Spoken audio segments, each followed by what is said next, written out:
네, 오늘 오후에는 말씀의 제목이 분명하고 확고한 신앙입니다. 분명하고 확고한 신앙. 우리가 건축 공사를 할 때 제일 기초 작업이 뭐지요? 기초 작업. 틀을 다지는 거지요. 틀을 다지. 우리 저 마산에 보면 이 매립지가 있잖아요. 바다를 메꿔 가지고 육지를 만들어 가지고 이렇게 거기 집을 짓는데, 매립지에 집을 짓는 거는 무슨 잘 공사를 했겠지만 좀 불안불안하지요. 매립지에서 매립지는 땅이 다졌지, 아무리 거기에 육지를 만들었지만 그 땅이 바다 위에 토스를 해가지고 만든 땅이니까 좀 불안할 수 있잖아요. 건축을 할 때 제일 기초 공사, 제일 중요한 거는 틀을 잘 다지는 겁니다. 어떤 터 위에 집을 세우는가가 정말 중요하지요. 예, 사상누각이란 말이 있잖아요. 모래 위에는 아무리 집을 근사하게 지어놔도 바람 한번 불고 창수 한번 나면 무너지는 거예요. 예, 다 사상누각이 되면 안 되잖아요. 틀을 잘 다지는 작업이 필요하고, 그 다음에는 골조 공사를 잘 해야 되거든요. 아무리 틀을 잘 다져놔도 골조가 부실하면 바람 불면 넘어지는 거죠. 여러분, 신앙생활은 마치 집을 짓는 것과 같다, 이렇게 비유하거든요. 신앙생활은 건축공사에 많이 비유를 하고 있어요. 그렇다면 우리의 신앙이 흔들리는 일들이 많지 않습니까? 핍박을 받는다든가 아니면 환난을 당한다든가, 그럴 때 믿음이 흔들린다고요. 흔들리는 것 정도는 괜찮지만 넘어지면 안 되지 않습니까? 믿음이 흔들리지 않기 위해서는 신앙의 기초가 견고해야 되고, 신앙의 기초가 확신 가운데 거하는 신앙이 되셔야 됩니다. 아멘. 초대교회 성도들은, 오늘 본문에 읽어보면 초대교회 성도들을 유대교회의 그 종교 권력자들이 막 붙들고 흔들지 않습니까? 협박하고 위협하고 핍박하고 심지어는 막 감옥에다 집어넣고 엄청나게 그들을 위협하고 흔들었죠. 그렇지만 사도들을 중심으로 초대교회 성도들은 흔들리지도 않았고 무너지지도 않았어요. 왜 그랬을까요? 그렇게 흔들고 그렇게 위협을 하는데도 그들이 왜 넘어지지 않았을까요? 그들이 신앙의 기초가 탄탄하기 때문에 그런 거예요. 아멘. 그러면 우리가 무엇이 분명하고 무엇이 확고해야 되는가? 세 가지 정도는 최소한도 여러분들이 분명하셔야 되고 확고하셔야 되는데요, 오늘 본문 따라서 설명합니다. 첫 번째, 따라합니다. 기독론이 확고하셔야 됩니다. 기독론이라고 하는 것은 예수님에 관하여 이론을 정립해 놓은 걸 기독론이라고 그래요. 다시 말하면 예수님에 관한 신앙이 확고해야 된다, 그 얘기입니다. 자, 본문을 가서 보십시오. 10절 말씀 봅니다. 10절 말씀을 우리 다 같이 읽어봅니다. 시작. 너희와 모든 이스라엘 백성들은 알라. 너희가 십자가에 못 박고 하나님이 죽은 자 가운데서 살리신 나사렛 예수 그리스도의 이름으로 이 사람이 건강하게 되어 너희 앞에 섰느니라. 아멘. 그 대제사장들과 유대교의 관원들이 안전병이 된 사람을 사도들이 예수 이름으로 고쳐준 걸 보고 시비를 거는 거예요. 누구 이름으로, 무슨 권세로 이런 일을 했는가? 아주 협박을 하고 위협을 하지 않습니까? 그때 사도들이 대답이 뭡니까? 너희는 똑똑히 알아라. 너희들은 분명하게 알라. 누가 이 사람을 고쳤다고요? 그냥 예수가 고쳤다 이렇게 말하지 않고요, 너희가 십자가에 못 박아 죽인 예수를 하나님이 살리셨는데, 십자가에 못 박아 죽인 예수를 하나님이 살리셨는데 그분이 예수고 그분이 이 사람 고쳤다, 이렇게 말해요. 이렇게 말할 수 있었던 것은 그들 속에 최소한 또 뭐가 확실해요? 예수님이 누군지에 대한 확신이 있는 거예요. 아멘.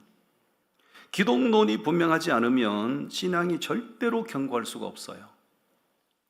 그냥 분위기 따라서 그냥 이렇게 군중심리에 쭉 몰려다니던 사람들 있잖아요. 예수님 당시에 예수님이 바다 건너 가신다고 그러면 먼저 그냥 알고 막 배 타고 막 앞질러 간 사람들도 있었고, 예수님이 오늘 어디서 무슨 표주 기적을 행하실까, 오늘 예수님 우리에게 어떤 볼거리를 막 멋있게 보여주실까, 구름 인파가 모여 다녔지 않습니까? 그런데 결정적인 순간이 닥쳐왔을 때 그들이 다 도망갔어요, 안 갔어요? 다 도망가 버렸어요. 경상도 말로 하면 다 턱 깨버렸다. 다 도망가 버렸다고요. 아니, 서로 예수님 곁에 그냥 구름대처럼 그렇게 막 옹이하고, 나도 저 사람을 믿는 사람이야, 나도 저 사람과 함께하는 사람이야, 엄청나게 위세를 떨치던 사람들이 결정적인 순간이 닥쳐오니까, 나 저 사람 몰라요, 나 예수 몰라요, 다 그러면 날 살려라 다 뺐다고요. 무슨 확신이 없었던 거예요, 그 사람들이? 예수님이 누군지에 대한 확신이 없는 거예요. 그냥 예수님 자신들의 문제나 해결해 주시고, 그냥 예수님 오늘도 멋지게 그냥 슈퍼스타처럼 볼거리 제공해 주시는 분, 뭐 그런 분 정도로 믿고 따른 거예요. 그러니까 그분 때문에 자신들에게 압력이 가해질 때 다 넘어지는 거죠. 그런데 오늘 본문 속에 나오는 이 사도들을 보면 그렇지 않았죠. 그 엄청난 위협을 당하고 엄청난 압박을 가할 때 이 사람들은 조금도 기가 죽거나 무슨 겁을 먹거나 그러지 않고 당당하게 얘기합니다. 당신들 똑똑히 아십시오. 당신들이 십자가 죽인 예수, 그분을 하나님이 살리셨는데 그분이 이 사람 고친 거예요. 예수가 누군지에 대한 확신이 있으니까 그렇게 담대하게 말하는 거예요. 아멘. 좀 7절 한번 보시겠어요? 7절 말씀을 우리 같이 읽어봅니다. 시작. 사도들을 가운데 세우고 묻되 너희가 무슨 권세와 누구의 이름으로 이 일을 행하였느냐.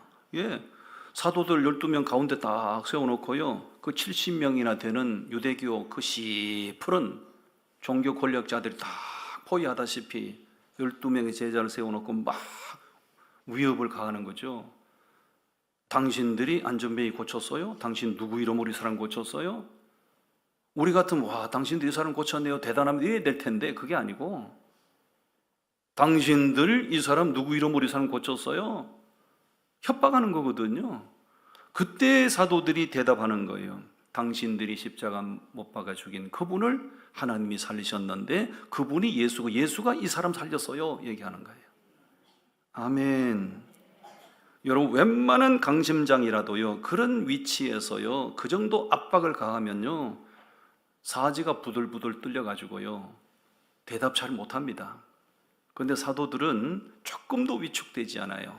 왜냐하면 그들 속에 무슨 확신이 있어요? 예수가 누군지에 대한 확신이 있는 겁니다. 아멘.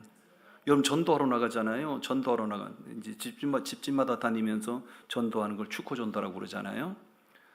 요즘은 이제 아파트에 잘 못 들어가지만 옛날에는 자유롭게 들어갔다고요. 들어가서 이제 청청이 올라가서 집집마다 가서 이제 벨 있으면 벨을 누르고, 벨이 없으면 눈을 두드리고 전도지를 돌리는데 속으로 주여 오늘 이 집에 아무도 없게 하이소.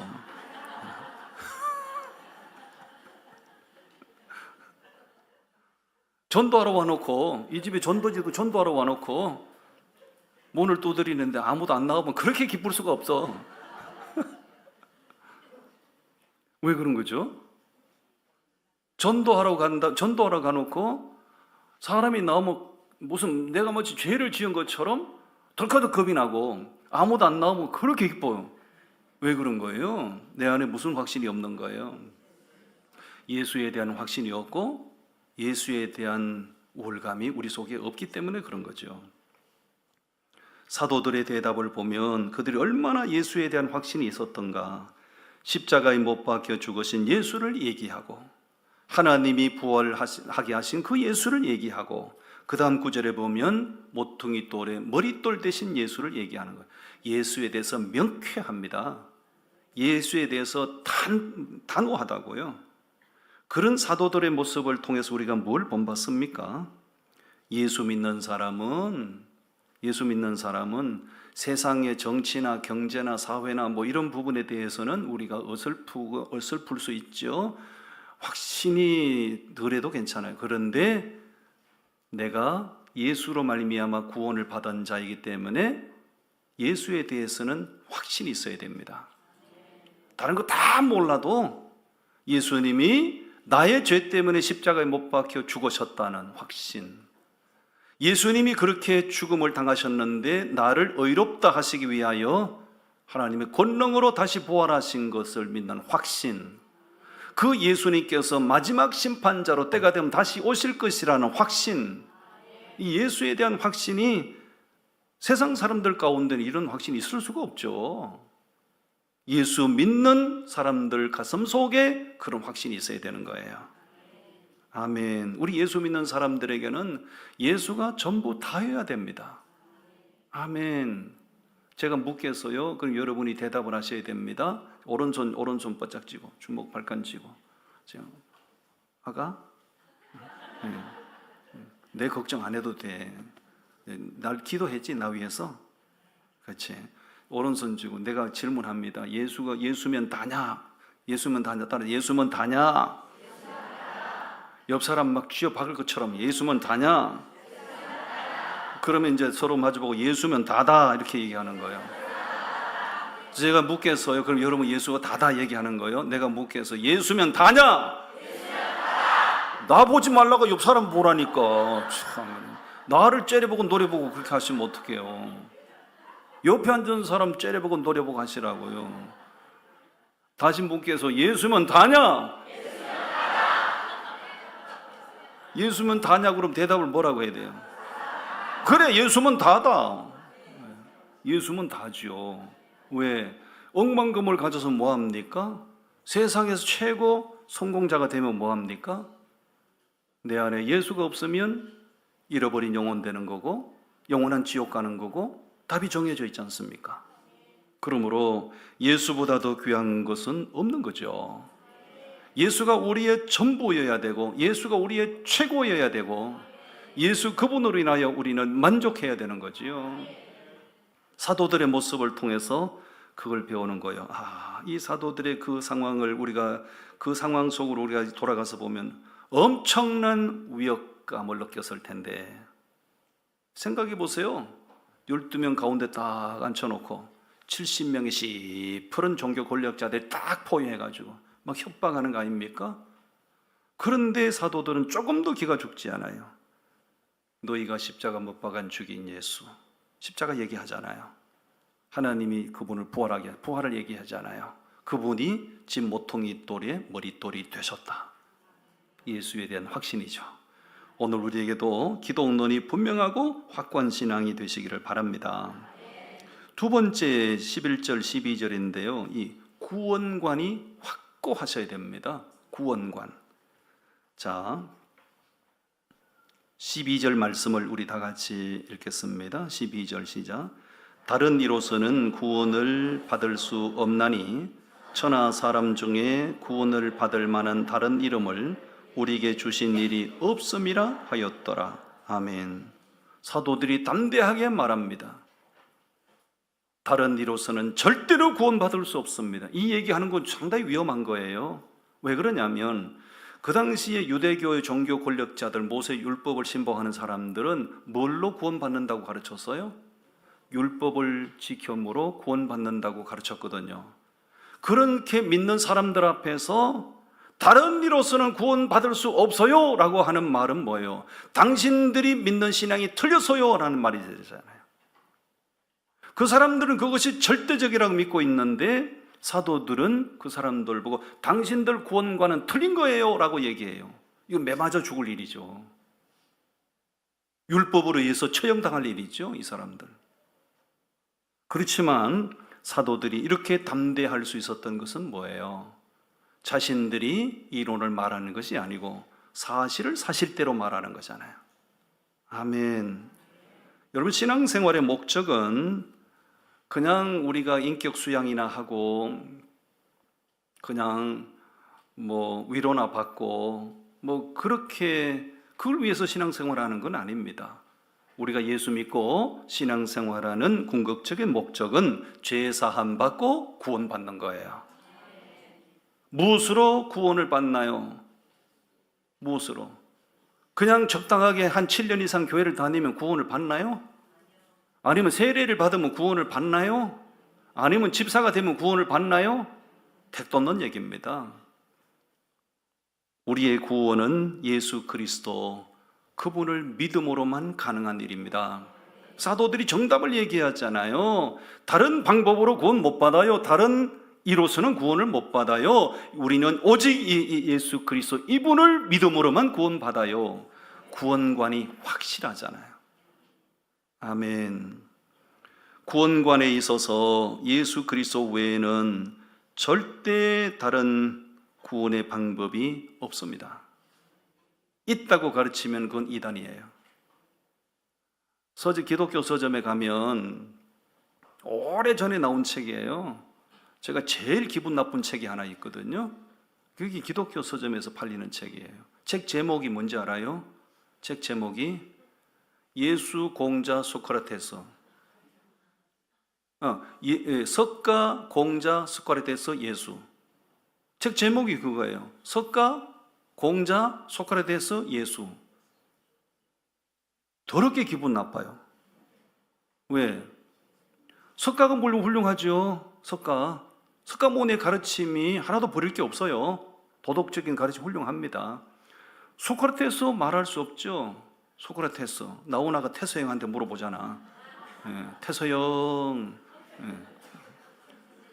나오나 씨가 물어볼 정도로 소크라테스 훌륭해요. 그 다음에 공자. 공자의 가르침이 훌륭합니다. 그러나 여러분, 그분들이 아무리 도덕적으로 윤리적으로 훌륭한 가르침을 주시는 스승님들은 맞지만 그분들이 우리의 구원자가 될 수는 없어요.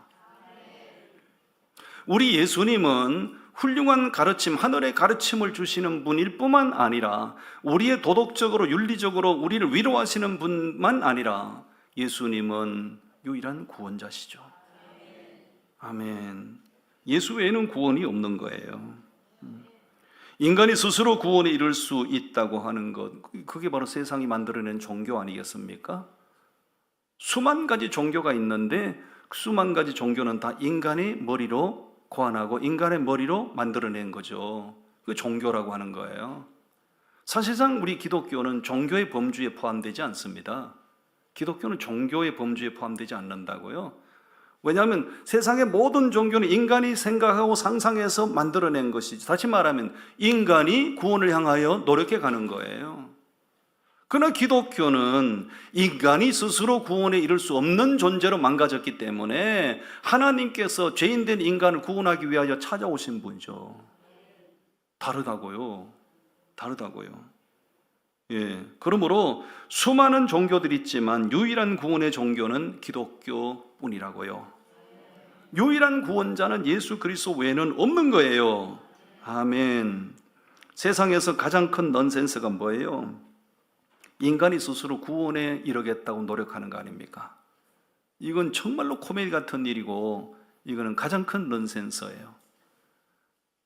존 칼빈의 기독론에 보면 이런 비유를 들었거든요. 인간의 전적 부패, 전적 무능력, 전적 타락이라는 표현을 써요. 그건 무슨 얘기냐? 비유를 들면 이런 거예요. 사람이 물에 수영하다 물에 빠졌는데 이제 완전히 숨이 끊어졌어요. 완전히 죽은 거. 숨 끊어지면 죽는 거잖아요. 옆 사람 얘기했어요. 잘 들어요. 숨 끊어지면 죽습니다. 옆 사람 숨쉬나 한번 보세요. 숨쉬나.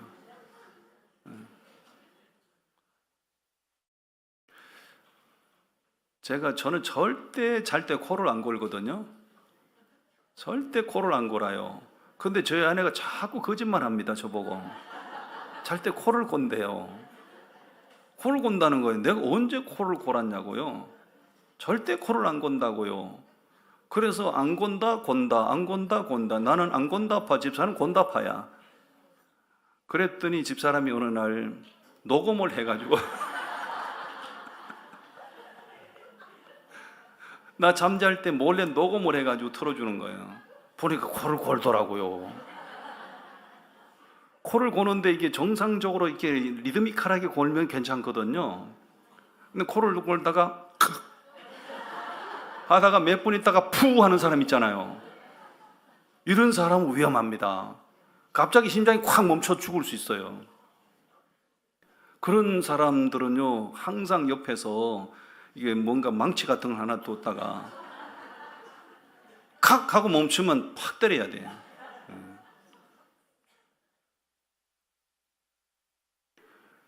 물에 빠져 사람이 완전히 죽었다, 호흡이 끊어졌어요. 그럼 자기 의지가 없잖아요. 뭔가 자기 의식이 약간이라도 살아있어야 뭐 몸부림을 치든지 헤엄을 치든지 할 텐데, 완전히 숨이 끊어지고 의식이 끊어진 사람은 자기 스스로 물 밖으로 못 나오죠. 그 사람을 물 밖으로 나오게 하는 방법은 뭐죠?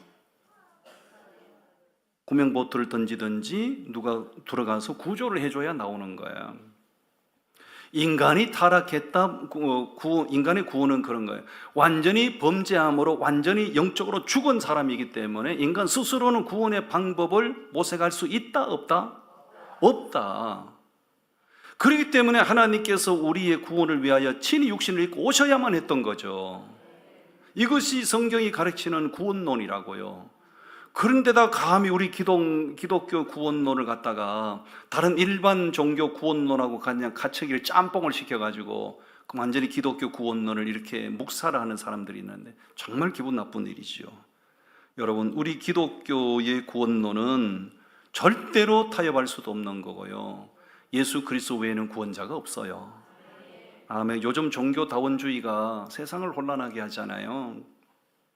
이런 청소년들, 청년 세대들, 지식인들 가운데 제가 말하는 유일한 기독교 구원론을 말하면 인기 없어요. 저같이 구원론을 말하는 사람은 인기 없다고요. 어떤 사람이 열광을 하는가, 어떤 사람에 대해서 어떤 사람이 인기가 있는가? 종교다원주의를 말하는 사람은 인기가 좋아요. 왜? 기독교도 구원이 있고 일반 종교도 구원이 있고 십자가도 구원이 있고 십자가 외에도 구원이 있고, 이게 종교다원주의거든요. 그건 종교다원주의는 인기가 있지만 그거는 속이는 거예요. 종교다원주의 구원론에 현혹당하면 안 됩니다. 우리는 예수 그리스도만 유일한 구원자인 줄로 믿어야 됩니다. 목에 칼이 들어도 이거는 우리가 변개할 수도 없고 부정할 수도 없어요. 그래서 우리 신앙이 무너지지 않기 위해서는 예수에 대한 이 기독론도 확실해야 되고 구원론도 명확해야 됩니다. 저는 우리 월드미션 교회 교인 정도 되면 이 구원관 정도는 확실하셔야 됩니다. 아멘.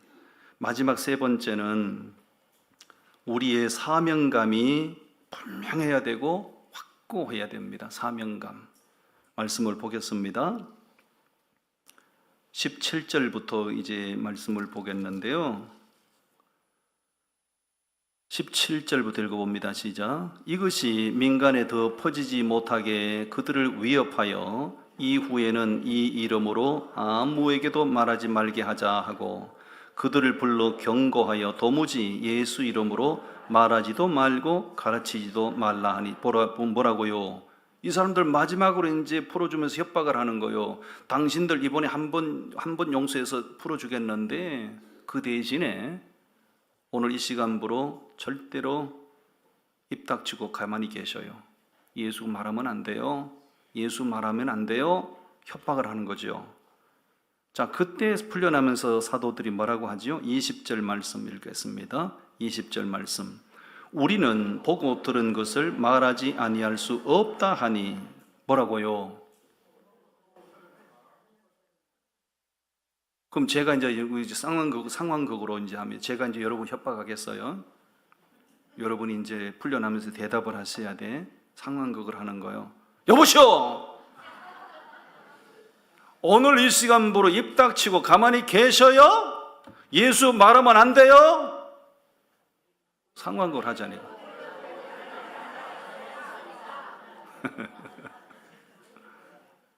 절대 예수 말하지 말랬잖아요.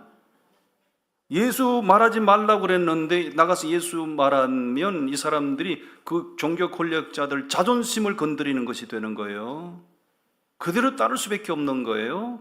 그런데 풀려나면서 사도들이 뭐라고 말해요? 우리는 보고 들은 것을 말하지 아니할 수 없소. 아멘. 이거는 예수 믿고 구원받은 사람들이 어떤 사명감을 가지고 살아야 하는가를 말해주는 거예요. 오늘 끊임없이 우리를 갈등하게 하지요. 부모님의 말씀을 들어야 하나, 하나님 말씀 들어야 하나. 얼마 안 되는 월급을 받아가지고, 몇 푼 안 되는 월급 받아가지고 11조를 먼저 바쳐야 되나, 개또를 먼저 바쳐야 되나. 예를 들면 그러죠. 사소한 것들부터 끊임없이 우리를 갈등하게 만들어요. 주일날 예배를 가야 되나, 조카 결혼식을 가야 되나, 이런 것들 현실적으로 우리를 갈등하게 하는 거예요. 우리가 우리 자신을 사도들의 위치에 세우면 갈등할 필요 없어요. 답이 딱 나와 있는 거예요. 우리는 시시한 것 가지고 갈등할 필요 없다. 아무것도 아닌 육체적인 것 가지고 갈등할 필요 없다. 우리가 나는 어차피 죽었던 사람인데 하나님의 은총으로 내가 다시 살림을 받고 구원을 받았으니 나 예수 사람이다. 내 안에 예수 계신다. 내 안에 예수님이 주인으로 계신다. 갈등할 필요가 없죠. 주님 편에 나를 세우는 사람은 갈등할 필요가 없는 거예요. 아멘. 우리는 보고 들은 것을 말하지 아니할 수 없어. 당신들이 우리를 위협하는 것 정도가 아니라 당신들이 우리에게 목에 칼을 들이대도 우리는 예수를 보아서, 우리는 예수를 들어서, 예수를 믿어서 예수 말하지 않을 수 없습니다. 이게 그리스도인들이죠. 마지막 시대는 좋은 게 좋다는 식으로 그렇게 신앙생활을 할 수가 없습니다. 마지막 시대는 순교정신 가지고 예수 위하여 죽으면 죽으리란 신앙 가지고 믿음을 지켜내셔야 됩니다. 아멘. 위협한다고 거기에 굴복하고 그 핍박이 두려워서 적당하게 타협해버리고 그런 식으로 하면 우리는 믿음을 지켜낼 수가 없을 거예요. 우리 예수 믿는 사람들은 나로 인하여 또 누군가가 예수를 들어야 돼요. 나로 인하여 또 누군가가 예수를 들어야 돼요. 할렐루야. 그것이 우리가 시대적으로 감당해야 될 사명인 거지요. 이번 여름에도 할 수만 있으면 조금만 힘쓰고 노력하시고 결단하신다면 가실 수 있다면 단기 선교 다 가세요. 다 가세요. 할렐루야. 돈을 대줄 수는 없어요. 예. 돈 만 원씩 대주는 건 가능하겠지만 그 몇십만 원씩 대주는 건 저는 못하고 저는 전세금도 없는데 뽑을 것도 없는데 여러분은 전세금이라도 있잖아. 나는 전세금도 없어 사택에 사니까. 그러니까 여러분들이 한 돈 만 원씩은 내가 보태줄 수 있는데 10만 원 단위 이상 넘어가면 제가 보태줄 수 없어요. 그 여러분들이 이제 전세금 뽑아서 다 가시면 돼요. 이번 여름에 다 가시라고요. 할렐루야. 할렐루야. 가실 나라가 없어요? 나라 정해드릴까? 여기 트리키에서 왔잖아. 얘 따라가면 돼요. 오늘날 계약을 맺으세요. 이렇게 트리키에서 왔으니까.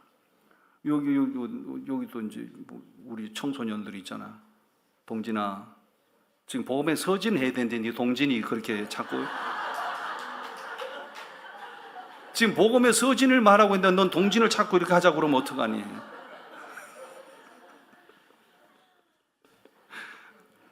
우리는 시대적인 사명감이 있어요. 사명을 감당해야 됩니다. 겨우 나 혼자 예수 믿고 구원받은 것으로 이것으로 줘서 이것으로 끝이요 하면 안 되잖아요. 누군가에 가서 나로 인해서 누군가가 복음을 들어야 되고 누군가가 나 때문에 예수 믿고 구원받는 사람이 일어나야 되잖아요. 그것이 우리 사도들이 보여주는 모습이고 우리가 가져야 할 마지막 시대적인 사명인 줄로 믿습니다. 우리 다 이렇게 마지막 시대를 살아가는 만큼 분명하고 확고한 신앙으로 멋지게 우리 믿음 지켜낼 수 있기를 축복합니다. 기도하겠습니다. 하나님